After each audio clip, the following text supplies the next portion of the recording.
مفکر اسلام کنز العلماء حضرت علامہ مفتی محمد اشرف صاحب جلالی مدد اللہ العالی حضرات ان کو ڈاکٹر زیادہ کہنا پسند کرتے ہیں، میں ان کو قائد کہنا زیادہ پسند کرتا ہوں،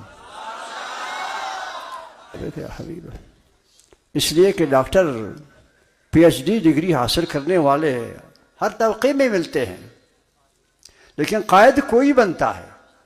ان کو اللہ نے ہر صفت سے موصوف کیا ہے، یہ اللہ کی مہربانی ہے، اور ہم ان کے آپ کی سب کی طرف سے ان کے شکر گزار ہیں۔ ان کی ایسی اس وقت صورتحال ہے مصروفیات کی، ان کو وہاں قرب جوار میں بھی جلسوں کے لیے پابندی ہے جانے کی، مگر یہ ان کی شفقت و کرم نوازی ہے اور آپ حضرات کا خلوص اور محبت ہے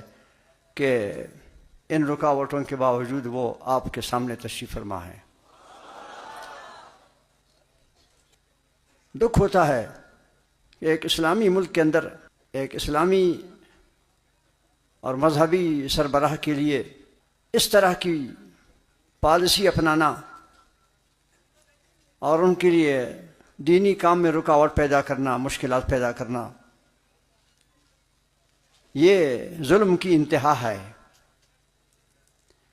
ان لوگوں سے اللہ تعالیٰ پوچھے گا، جناب رسول اللہ بھی ان سے پوچھیں گے،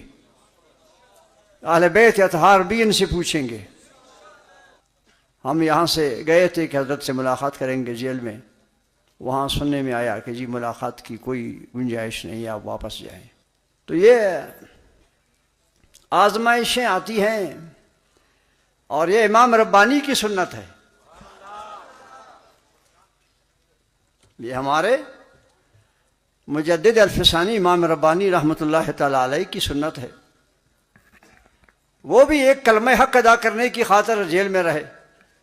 اور وہ بھی اپنے آپ کو بادشاہ مسلمان کہتے تھے دین الہی کے نام سے، مگر امام ربانی مجدد الفسانی رحمۃ اللہ علیہ نے فرمایا یہ دین الہی نہیں ہے،